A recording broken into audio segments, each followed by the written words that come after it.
Like the office they commemorate, presidential libraries are living institutions.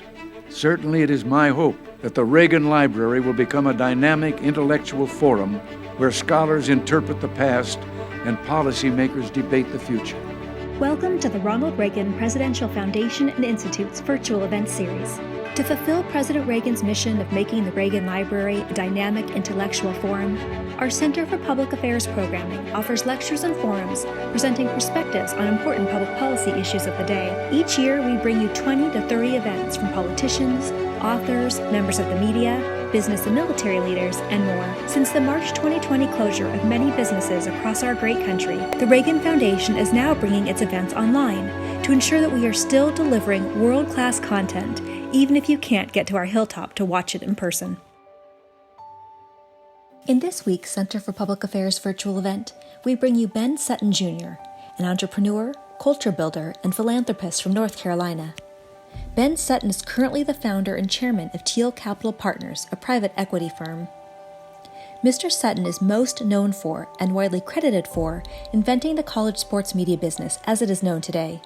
He sold his first company, ISP Sports, to IMG College in 2010, and then later engineered the sale of IMG in 2014. Often cited as one of the most powerful figures in sports and entertainment, Ben Sutton is the recipient of the University of South Carolina's Lifetime Achievement Award. He has also been inducted into the North Carolina Sports Hall of Fame, the National Football Foundation Leadership Hall of Fame, and the Sports Business Journal Sports Business Hall of Fame. Mr. Sutton also sits on the board of the Ronald Reagan Presidential Foundation and Institute, among many others. During today's conversation, Mr. Sutton discusses COVID-19's impact on American sports. We now invite you to enjoy our virtual program with Ben Sutton and Reagan Institute Director Roger Zakheim. Ben Sutton, welcome to the podcast. We're thrilled to have you here. So much to talk about your background. Most people know you as the person credited for inventing college sports media business. Tell us a little bit about how you got into that line of work in ISP Sports. It really transformed and revolutionized the market. So it's a long story. I'll try to do it briefly, Roger. It's great to be with you, by the way. I grew up in Eastern North Carolina, a very rural area, town of about 1,500 people called Murfreesboro, North Carolina. And I grew up a huge sports fan, but as a youngster, listened to sports radio broadcast in my front yard next to the farm, and just fell in love with the Baltimore Colts because I could get their broadcast there. And the Boston Red Sox. I have to be the only guy in America with this accent who's a Red Sox fan. And obviously grew up a lifelong Wake Forest Demon Deacons fan.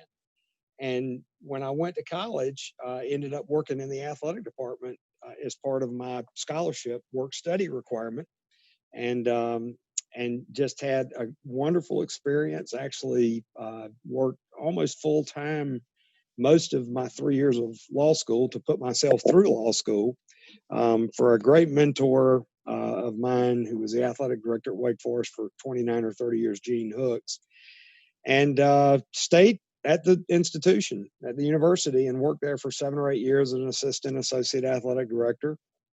And then in 1992, I just thought there was a better way for schools to package and sell their sponsorship rights and media rights. And there were 4 companies really in the space at that point. They all had 20 to 70-year head starts on us. We started with one school, Wake Forest, my alma mater, and we built a great company that was really predicated around packaging university sponsorship sales rights and all of their radio, play-by-play, television, publications. It was 1992, so Al Gore hadn't invented the internet yet. But once the advent of the internet came along, then we had lots of digital rights. I say that with all due deference and tongue in cheek for my great Democratic friends who might be listening today. But we just, we built a really wonderful business, had a great team, and spent 18 years doing that on our own. and went, basically, I've always had this kind of belief that market makers, if you're the market maker, you have the best or the inside track to becoming the market leader. And that is certainly what happened for us. And within 10 years of launching, we were the largest media rights player in the college sports space. And at 18 years, we merged our business into IMG, which gave us, a lot of opportunity to do some other things. We had already launched 3 other businesses inside of our ISP sports platform. And so we rolled into IMG and took basically what was a combined $400 or $500 million company and built it into almost $1 billion enterprise. That's amazing. I got to go back to the Wake Forest part because, I mean, your law school, work studies, I get how you end up in the athletic department. You had the passion for sports, but when did you kind of piece this together that they were just going about this the wrong way? And they, in that sentence, is the Wake Forest athletic department and other athletic departments. And, why did you ever plan on working a law firm and billing in increments of 6 minutes, or did you always know you're going to be in the business side of sports? When I was a first year law student on 1L at Wake Forest, I remember someone asking or telling me, I got a great lawyer joke for you. And it was, what do you call 100 lawyers buried up to their necks in sand on the beach? And I said, what? He said, not enough sand. So as a lawyer, I can laugh at that. Yeah, that's right. Me too. So, but no, I really saw that there was so much opportunity. And actually, I believe that athletic departments and athletic enterprises on campuses were so much, they needed so much more sophistication in the 1980s and 90s than they had at that point. And so I actually saw a need and an opportunity to move into that space rather than going and hanging a shingle or going to work for a firm and practicing law. And it's, quite simply one of the 2 or 3 seminal inflection points or decision points of my life. And it was the right thing to do. When we looked at the marketplace, I just couldn't believe the way institutions managed their external commercial marketing rights. I looked at the National Football League. Those guys, most of those guys were not billionaires when they started their careers. They became billionaires, which enabled them to buy National Football League teams. They're pretty smart. That's a pretty smart group of owners right there. They always have been. Self-made people and families. And so I looked at the way they operated their business and how they basically wouldn't lose control of their core commercial rights enterprise. And then I looked at the institutions like Wake Forest or North Carolina or, Duke University and so many others where I knew folks that were working on those campuses, and they had their radio rights in one bucket and their TV rights in another bucket and their digital rights in another. And by the time they were done, they had 4 or 5 different rights holders representing that one institution.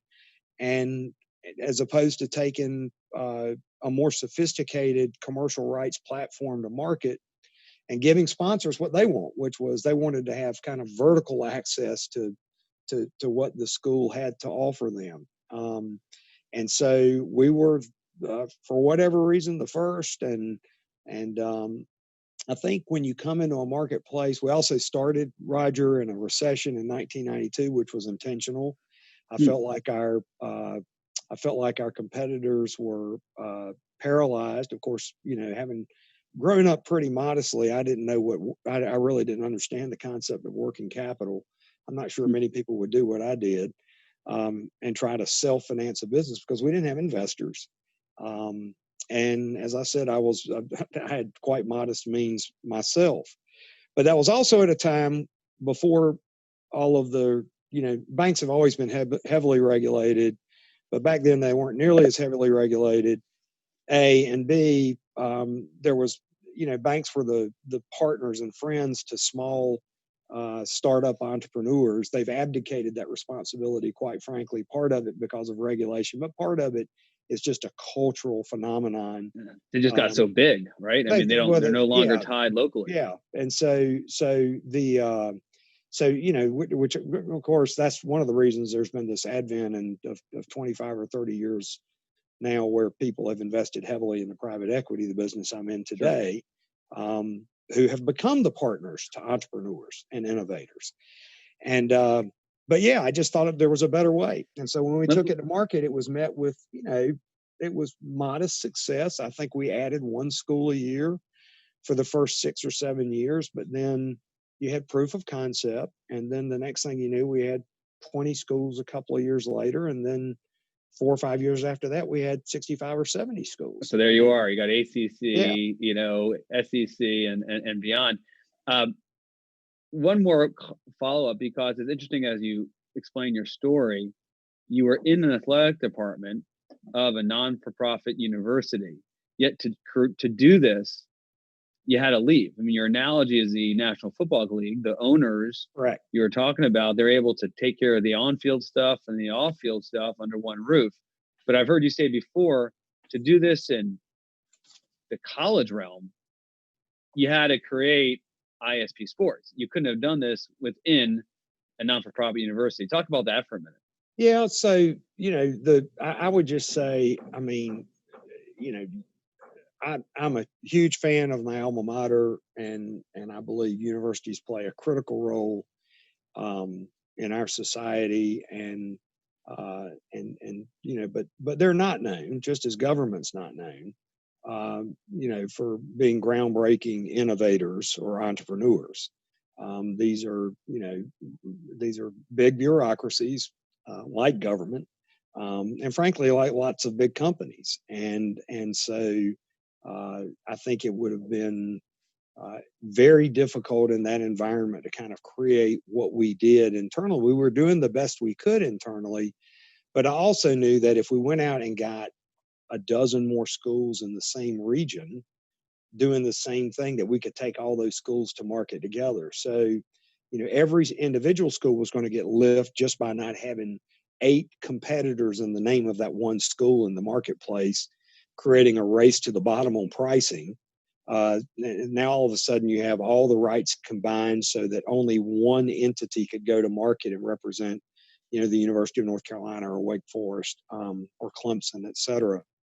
But then if you were to be able to put together a regional group of schools, which was really what we did. I mean, our first 17 or 18 schools were basically mid-Atlantic, but New York basically through the southeast. And then in about 1999, 2000, something like that, we began kind of a westward expansion. And by the time I left, I mean, we were, we had in the Power 65, we had at least half of the schools in every one of the 5 power, what are now called the Power 5 or Autonomy 5 leagues. And, we actually had most of the schools in about 3 of them. And so we were able to take all those to market and really create regional and national platforms for big Fortune 1000 companies to buy and invest into college sports. By the way, let me ask you. Yeah. Go ahead. Well, I was just going to say they love college sports, because it's an enduring fandom. I mean, it's the NFL guys hate when I say this, but it really is the truth. If you live in Charlotte, North Carolina, and you're a football fan, well, you buy season tickets and you're a Panthers fan, right? But if your job transfers you to Chicago, then you become a Bears fan, and you're buying season tickets at Soldier Field and going to Bears games.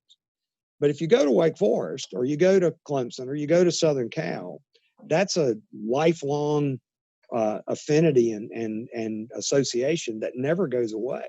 No matter where you are. No matter where you are. It's just so different than pro sports because it's transportable. And the best demographic, psychographic profile of any sports entertainment consumer in the world, more millennials, more diversity. Sometimes those of us that are on the inside of the college sports world in particular, we are almost, I think, blind to some of the strife that exists in the rest of society, because we're in what I consider to be the greatest melting pot in America, and that's college sports. But Because let's drill down on that, Ben, because yeah, I've heard you speak about this before. Both your concerns about college sports and whether or not it's doing enough to maintain the support and interest of millennials and Gen Zs, but also how you've made acquisitions and investments in your own business, Teal, to really understand the mindset of this next generation. It's giving you some pretty interesting insight. I wonder if you'd share that a little bit, and why, in your mind, you're kind of optimistic that this melting pot that you just described, that you've experienced and see happens on college campuses and within college sports, is something that will continue.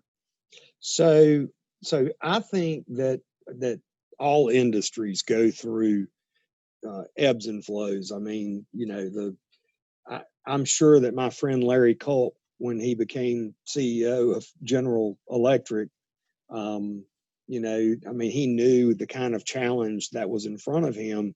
General Electric at times has been, the biggest and maybe even most important company in America, but they'd fallen on hard times. And so even the greatest, ebb and flow, they fall and they grow. And he's there making that company into a great company again. And, quite frankly, if you're going to do something like that, you might as well have the smartest guy in America, and he's probably it.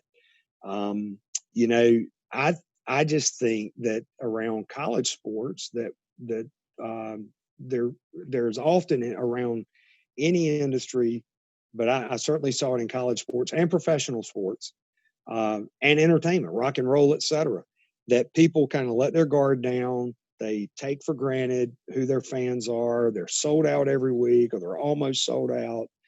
And they don't do the job that they needed to do in terms of outreach to a potential next generation of consumers, fans, leaders, etc. And I think that's certainly around college sports that was the case. The boomer generation, biggest generation in the history of America, and so students stopped picking up as many tickets, and young alums were buying less tickets. But those were all being consumed by people that were in my generation, because there were so many of us, and there didn't used to be capacity for all of us to be able to go do the things that we wanted to do. Well, as that generation starts to age out, you realize, oh my God, we missed an entire generation of fans. And there are literally millennials who don't leave college like I did as soon as I could scrape together $500 to be a Wake Forest Deacon Club member and another $300 or $400 to buy season tickets. I did. It was my first big purchase after a condo and a car.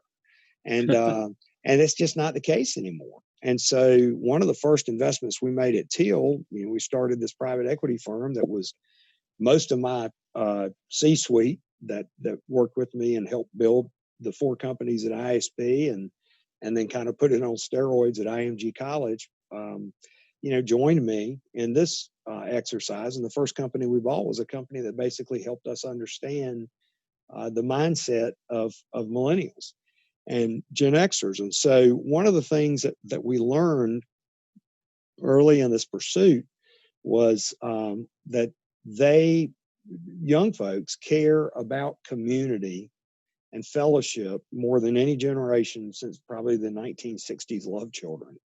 I mean, they really, while they will sit on, I know because I've got 2 of them. While they'll sit on the couch, while they'll sit on the couch over here on one side of my living room and sit on the other side, the brother and sister will text each other across the room.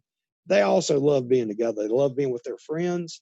And so they are, they love being together. And so creating environments where they are all together, I think is very, very important. And that's what we've learned. So one of our businesses is very focused on re-engineering the game and event day experience and creating environments where not just young folks, but all folks can kind of come together and be in fellowship and community and, and really create structures where, you get them to a place, and then as part of that, you build this fandom with the entity with whom we're working. it's really interesting. One of my, I have really enjoyed talking to you about your faith and your faith community as we've gotten to know each other, Roger. And you have that structure, in your community, and it's really something that I think a lot of people just they took for granted for so long, and then some of the structural environments disappear or dissipate, or those traditions are not carried on, and so you've got to go back out there and re-engineer that. And that's it's a great point. I mean, Senator Ben Sutton is someone inside government who talks a lot about these structures, and a lot of, I think he thinks about addressing the divisions in this country are not through government, right? But through the institutions within our localities, or the church, or the school, or those other civil and civic institutions. And that's kind of what you're describing. You got to, in your business, to appeal to, whether it's millennials, Gen Zs, or anybody else, you got to create that sense of community. Ben, one of the other pieces as you think about and look at, both from a business side, but also I know you're just passionate about education and civil society, is that millennials and Gen Z, they are very focused on not only their community and connections, but also equity and fairness, and that's kind of articulated and framed in lots of different ways. When it comes to college sports, it seems to me that an area that's a kind of clear path for young people getting involved is making sure that college athletes are treated fairly. You got to be involved in this issue, one form or another. Marco Rubio has legislation looking at this issue. I mean, it's not a particularly partisan perspective, but there are a lot of people advocating that with the amount of money in college sports, that there should be something that goes to the student athlete. How do you think about that issue set? Where do you see it going? Well, it's I think that folks have to understand the totality of the challenge, and I actually, the last thing you want, with all due respect to Senator Rubio and some of his counterparts on both sides of the aisle, the last thing you want is the government in your knickers when it comes to these issues. And so, I think it was Friedman who said that if, the empty quarter is 250,000 square miles of sand, but if the government was in charge, they'd be out of sand in 5 years. Government is really not the solution to fixing really very many of our challenges and issues. College sports is a very decentralized management environment. It's not like you have a commissioner. The president of the NCAA has none of the powers that Roger Goodell has as commissioner of the National Football League. And so I think I think people are awfully oftentimes hypercritical of an organization and a structure that they don't really understand. Now, I think the structure is screwed up, and I think there should be a better structure. And I wish we actually had a commissioner in and around college sports. And the guy who runs the NCAA is a great friend of mine, and a very bright guy. But he's limited by law and constitution of the organization as to what he can do.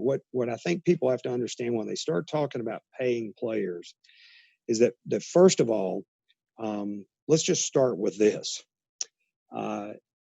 Would you and I, had we been really great high school football players and been recruited to go play at a place like Wake Forest, my alma mater, and they told us that we could get a $75,000 or $80,000 a year scholarship as an 18-year-old high school graduate, and come out of school owing not one single penny, and have experiences to see all parts of the country, particularly if you grew up very modestly as I did, and your entire education was going to be paid for. You were going to get meals, you were going to get medical treatment, you were going to have great coaching around you, great tutoring assistance, academic assistance. You will get all these things that are far in excess of the $75,000 or $80,000 a year scholarship. Would we have signed up for that deal? And you and I both know the answer is yes. We absolutely would. So I don't I don't buy the idea that getting a college education, having the college experience is not consideration enough for a music major or a football player who comes to school on a full scholarship and has everything paid for in those 4 or 5 years often, is not appropriate consideration. Now, lots of kids come to school with no money. And football players, as an example, and really any student athlete anymore, because their practice requirements and meeting requirements and so forth are far greater than they were when I was in school. And so they don't have time to go do what I They can't did. work. Yeah. Well, right. They can't go get a job. And so I think some modest amount of compensation to kind of make up for the fact that they can't do what I did. I was a DJ. I worked in the athletic department. I bartended. I waited tables. I had at any point in college, there was never a point where I had less than 3 jobs. Never. I'm stuck on you being a DJ, Ben. This is adding new elements here. I was great. And so we, they don't have an opportunity to do that. So some modest amount of money, I think, is fine. But let's talk about, let's talk about what the severe unintended consequences are that the talking heads and sports media in particular, and some of our legislators get hung up on. 10 schools in America make money off of college athletics. Do some of the coaches make outrageous sums of money? Absolutely. But even their outrageous sums of money are not enough that it's going to change paradigmically the overall number of student athlete experiences that an institution can afford. In fact, most schools, even in the Power 65, have to subsidize their athletic departments through a combination of student fees or just direct subsidies each year to maintain the sports minimums required by the NCAA. Wake Forest is no different. And I would venture to say that out of 15 schools in the Atlantic Coast Conference, at least 13 and maybe 14 have some type of subsidy from the university to help finance their athletic program. So if all of a sudden you decide that you're going to pay football players and basketball players, men's basketball players, a whole bunch of money, I'm not sure how that's going to stand up in a place where Title IX, I mean, the lab for Title IX over the last 30 years has been college athletic departments. Let's call it what it is. Okay. Yeah. So now all of a sudden, are you going to pay the field hockey players? Are you going to pay the tennis players? Are you going to play the soccer players or the golfers? Right. And here's the unintended consequence that really, I mean, this is going to happen if they say, well, it's just every man for himself and start paying players, and these are just semi-pro leagues. You're going to have institutions that have 16 sports teams that are going to downsize to 8. You're going to have institutions that have 25 that downsize to 12 because they're not going to be able to afford to field 25 sports and fund scholarships for 800 kids. And that is, I mean, everybody who takes the position that your players, the football players and basketball players, they ought to be able to, I'm sorry, but the proposal, I understand what, the Pac-12 players put out a week ago, and you got a bunch of people chirping in your ear and telling you what you ought to be asking for and so forth. But what they don't understand is they're going to put soccer out of business. They're going to put swimming out of business. They're going to put tennis out of business. And so my view is if they're going to be institutions that want to win at all costs and are willing to pay players, honestly, if there are 20 or 25 of those that want to be a feeder league for the National Football League, then so be it. Right. Okay. So, I mean, yeah. So, I mean, what I hear you saying is that if we're going to focus on equity for a guy like Zion Williamson, right, who is obviously bringing a huge amount of revenue for college sports generally, in this case, Duke, you solve that problem, you create a lot of other problems in terms of correct. And nobody ever the rest of college sports. Nobody ever talks about all the other unintended consequences, and it's a very, I mean, there's a right, holistic, strategic way to go about it. Here's one other unintended consequence. Last year, I think USA Today published an article and said, had name, image, and likeness been in play last year, then the point guard at North Carolina would have made something like $450,000 on his name, image, and likeness. And by the way,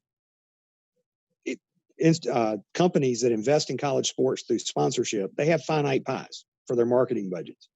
That $450,000 that went to him was almost by definition, therefore, not going to go to the institution. Right. One. Two, what was that locker room going to be like? He's making $450,000, but his 11 teammates are in the locker room with him, and they're making zilch, or making $1,500 over here and $2,300 over there. What do you think that locker room is going to be like? College was never intended to be a feeder league for the NFL or the NBA. And so I'm actually one of those people. There's some people around the college sports business that kind of hated seeing the G League come along. I think it's great. Because it took that pressure away. It's a place to go. I'm a wild-eyed American capitalist. I'm a free enterprise guy, right? And so if a kid comes out of college, I mean, you're old enough maybe to remember. I'm certainly old enough to remember when Moses Malone and Daryl Dawkins went straight from high school and into the pros. Sure. And I think that's great. That's the American way. And so go straight to the pros. And so I like that. And I pull for these, like I'm hoping that the guys that just bought the XFL can, Vince wasn't able to make it go, but I hope the next guys can. And because I want a place for an 18-year-old kid that doesn't care about a college education to go play and ply his craft. So just go back. So go back to XFL. You think Dwayne "The Rock" Johnson made a good investment there? Well, I mean, I think they paid $15 million for it. So, I still think there's room for an organization. I thought that one would make it, to be honest with you, because I think personally, I find Oliver Luck to be one of the brightest guys I've ever known in or around sports, period. Okay. And so I thought if there was ever a professional sports league that would make a go of it, it would be that league, because he is so bright. And I thought that, Vince was committed to it. And for whatever reason, I mean, part of it is the pandemic, I'm sure, and other things. Maybe things just didn't go the way they were supposed to. But it is a startup, and it's not going to be easy, and it's going to be really hard work. But I do think that there's still room for kind of a mid-tier between college and National Football League tier. Let's shift gears here, Ben. I mean, this has been a fascinating conversation, and your passion and your depth of understanding about sports generally, and of course college sports, makes it just super interesting. A lot of our listeners on the Reaganism podcast are going to be kind of scratching their head saying, did I accidentally go on the sports podcast? Why am I on the Reaganism podcast? So, another part of your life, and one that I've gotten to know over the past few years, is your passion for politics, your passion for President Reagan and the values and principles that he advanced. And really underlying that is just a passion for this country and your patriotism. Full disclosure, you're a trustee of the Ronald Reagan Presidential Foundation Institute. And so the Reagan Institute falls under the foundation. Give us a little background as to how you, this entrepreneur, this wild-eyed capitalist, entered and linked up with the world of politics, conservative politics, and President Reagan. So it's an interesting story, and as you know, I mean, there are all kinds of little intertwines in there too. As you know, President Reagan was a former Iowa Hawkeye play-by-play announcer at WOC in Des Moines, Iowa. But years ago, the chairman of our board, Fred Ryan, and I met, and he was running a company called All Britain Communications, a very fine television operator that owns stations around the country. And as the sports world was being kind of rolled up, these networks for these individual institutions being rolled up, Fred and I met, and I actually bought a company from him. And we became fast friends. And but he's just, we're great friends, and he's one of the most decent honorable people I know. And then we found, we crossed paths one time in London, and we found that we had another mutual friend, Jerry Parenchio. And Jerry, I think at that time, was chairman of Univision and was also on the board of the Reagan Foundation. And Jerry and I were on the board at IMG together. And so Fred started talking to me about potentially becoming a board member. And I would tell you, it's been literally one of the great privileges of my life. I mean, I'm so fortunate, Roger. I served some incredible institutions, the Olympic Committee and Wake Forest and Reagan Foundation, the National Football Foundation, the White House Historical Association. But it is the preeminent honor of my life to work on this foundation and to have gotten to know Nancy Reagan in the last years of her life. And so it's just been a real privilege for me and for my family to participate in what we're doing in the foundation. I remember one of my first board meetings, I walked in first. The first thing I told Fred, I sent him a text in the meeting. I said, "Why am I here?" I looked around and it was like, it's like America's All-Stars.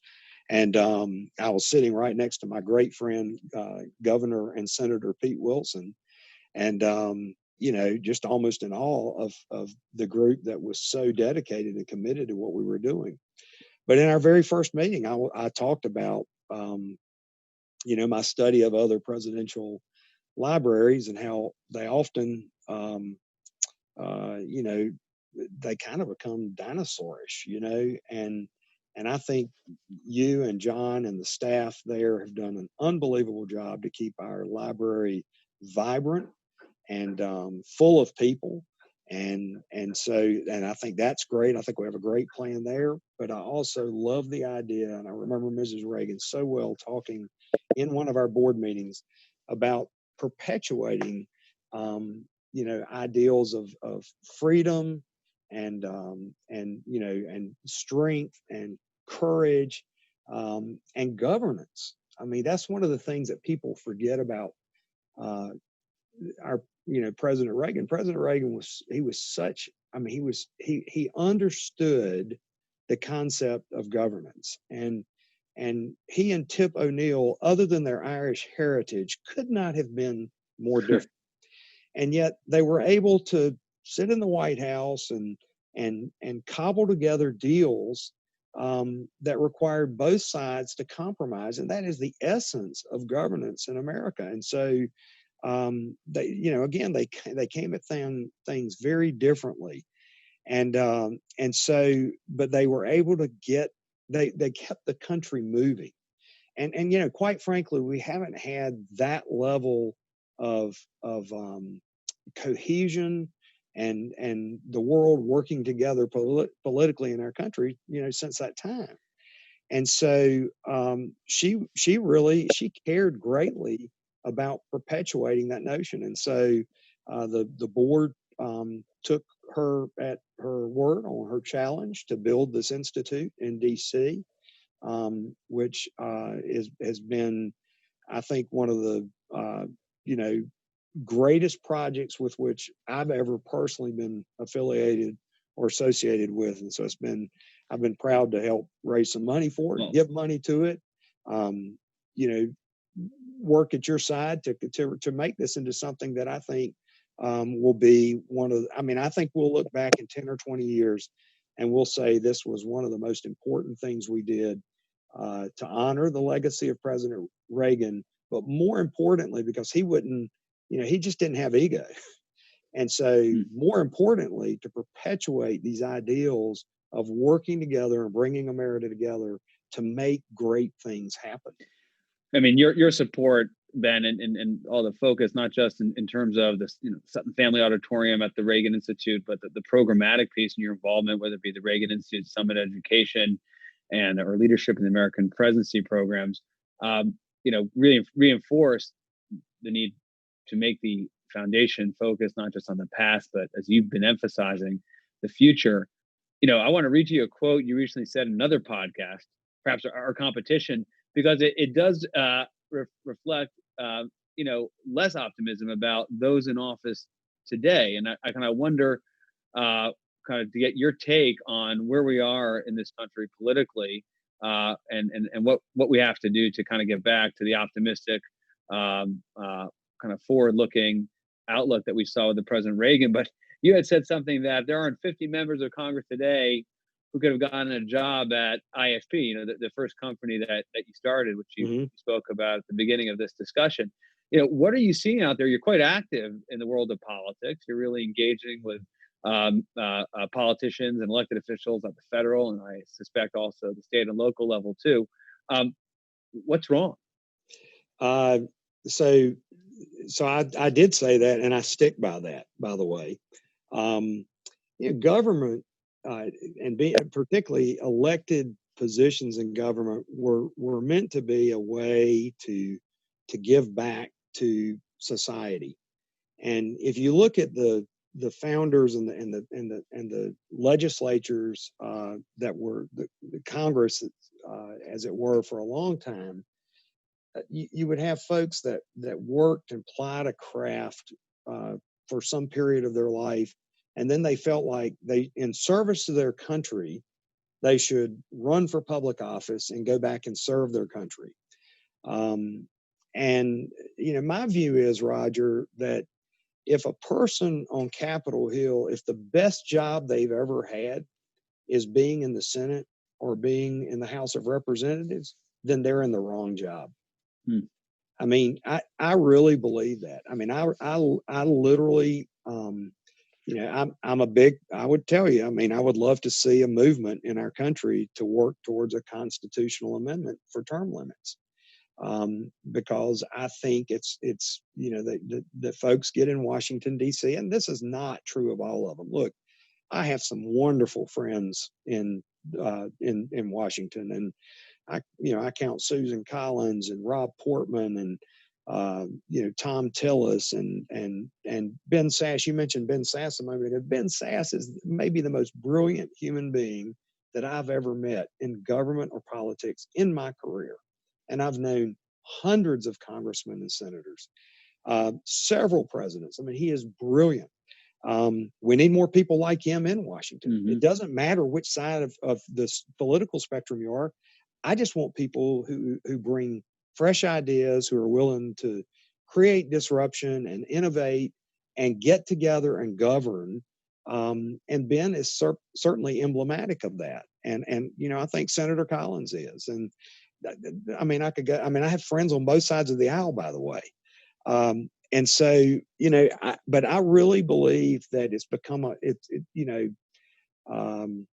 I'm trying to remember, maybe it was Carly Fiorina in the presidential, I think, created the term, the political class. It's really what has happened. And I just don't think it is a good thing when people go to Washington, D.C., and it becomes their lifelong vocation.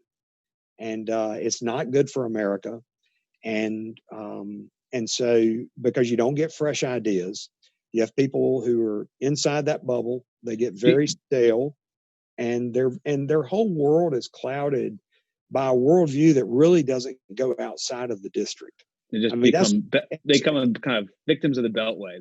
They really do. And when you parachute into town, 8 or 10 or 12 times a year, like I do, you realize really, frankly, how insular and incestuous it is. It really is. It's really, really bad.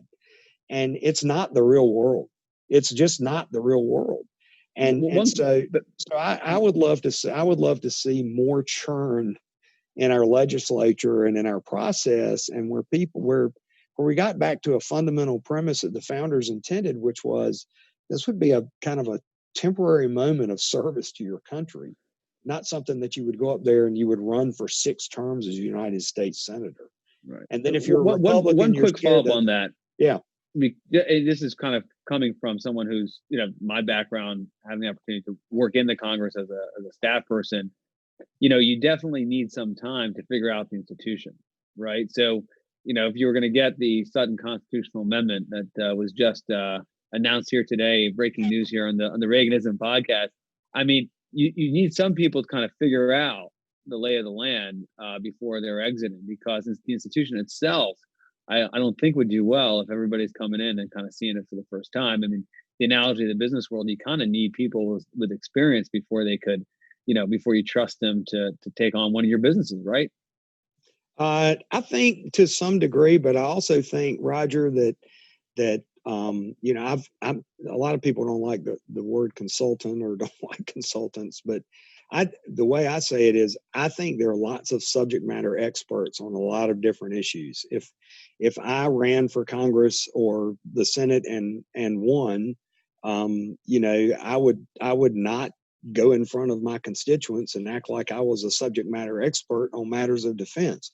I would hire you and say, come in and put help you me. out of office right away. Yeah, I mean, look, my chief financial officer will tell you he doesn't even let me on his side of the building. I mean, everybody has their strengths and everybody has their weaknesses. I do think there are institutional intricacies that have to be worked through. And I wish we could do it in a way where you didn't need something that was so dramatic as term limits. But we've created a culture over the last 100 years of people literally going to Washington and being there and staying there forever and really never having ever accomplished anything else in their life. And so I just don't see being a United States senator or a representative as what ought to be the seminal moment in a person's life. It ought to be part of the larger package. But 6-term and 7-term senators and 22-term representatives is not healthy for the United States of America. All right, well argued there. We got a couple minutes left in this discussion. We're going to get to the lightning round, the Reagan lightning round. But before we do, need to get your quick predictions on this intersection between college sports and, of course, the global pandemic, COVID-19. We're all enjoying watching the NBA right now, the bubble, the WNBA, watching that with my daughters. That's great. The wobble, I believe they call it. The wobble. I love it. The wobble. We got NHL going on. Major League Baseball has been tripped up a little bit, but it continues to push through. And the next big thing is college football, Ben. Are we going to see college football in the fall? And if the answer is yes, which conferences can we expect to watch? So, I hate to, I might sound like somebody that's on one of the Sunday morning shows. No politician's ever given a straight answer on the Sunday morning shows. I mean, I watch every week and I'm like, but he didn't answer the question. I've been having the same frustration for 55 years. But they probably hired a consultant to tell them how to do that. I've gone back and forth on this, but I think that the Big 12, the Atlantic Coast Conference, and the Southeastern Conference right now, I think they really believe they're going to play. And I want to believe that they're going to play. And Roger, if they play, I think it's good for America. If you look historic, I'm a big student of history, and history does nothing if not repeat itself. And if you look, you can go back, whether it's 9/11 or recessions, the Depression, World War II, World War I, seminal moments that occurred that united the country and brought the country together. The first and best path out of the negativity was almost always sports. And so I think, the kids want to play, their coaches want to coach. I think in their heart of hearts, most college presidents want them to play. And I'm not sure that, again, because of the decentralized decision-making structure of college sports, you can have these leagues bailing out and some leagues staying in. But I think it would be good for the country if they did play. I think America needs to get back to business. I don't understand the folks out there that, who fight, who have tried to politicize things like wearing a mask and social distancing.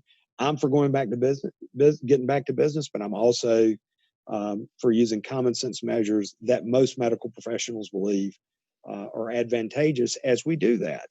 I think they can do the same thing in college. So they can find a healthy or a safe way to do this. Yeah. I mean, think about a lot of the kids, and not just in football, but student athletes in general. So many of these kids are this was their way out of wherever they were. and they're in a place where they get they're fed healthy meals, they're in school, they're making progress towards a degree, they've got great medical care. If they go back to where they were when they're not on that campus, oftentimes they would be in what we would all categorize as at risk. And so I actually think they're safer in these bubbles. Do I think every student or every student athlete is going to adhere to all the rules and the protocols? No, I do not. I mean, they're 20-year-old kids. I know how I was. And so, but I really think there's going to be a concerted effort here. Whether they can play a full season, I don't know, but I'd love to hope so. I would love to hope so. And I've admired watching my friend Adam Silver and my friend Jay Monahan as an example. I think they have been at the NBA and at the PGA. These are two of the most brilliant guys in sport. Okay, these guys could run Fortune 500 companies if that's what they wanted to do. They are really brilliant guys. They've got lots of people working around their sport and their players. And I think they've taken really measured and positive and good responses. They've done their very best. And so I think you're going to see some of the same stuff in college, and I hope it happens. I really do. All right, we heard it here. Let's go to our lightning round. We do this every podcast. We ask our guests to share with us their favorite book, speech, or quote by President Reagan. So take all three, two, or just one of those: book, speech, or quote. Book, is strange. Probably hardly anybody would pick this as the book, but speaking my mind. And one of the reasons is because I love listening to Mrs. Reagan talk about how President Reagan would get his speeches from Peggy Noonan and others, and they would help him craft these speeches. And then he would go in and just start scratching stuff out and writing in the margin. And I've seen, the note cards and the scripts where he just went and he's like, I don't like this. I'm going to put it in my words. This is the way I want to say it. Kind of like Mr. Gorbachev, tear down this wall. Exactly. And so I love that book, which I think the first speech in it was like from the 1950 or 51 Kiwanis National Convention. And then the last one is his farewell speech in 1989. And so I just really, I love that book because I think it gives you the essence of that man over 4 decades as he built his political career. My favorite speech, Boys of Point du Hoc. The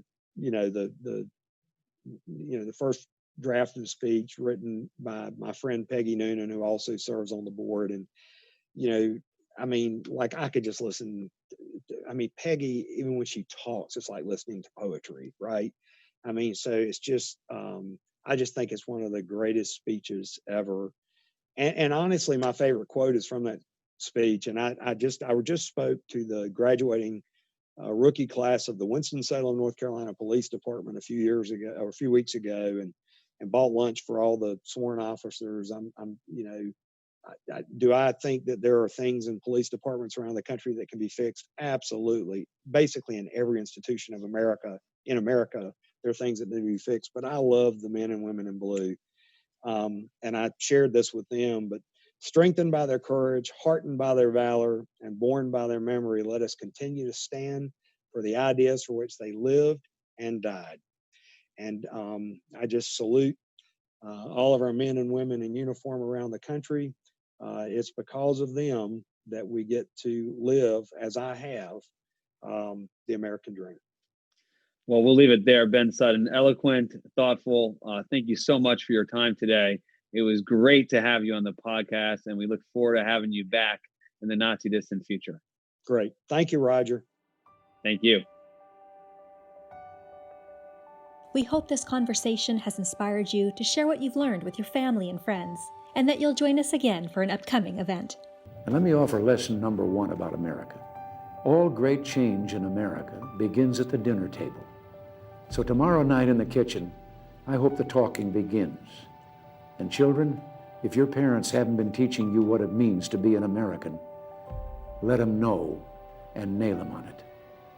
That would be a very American thing to do.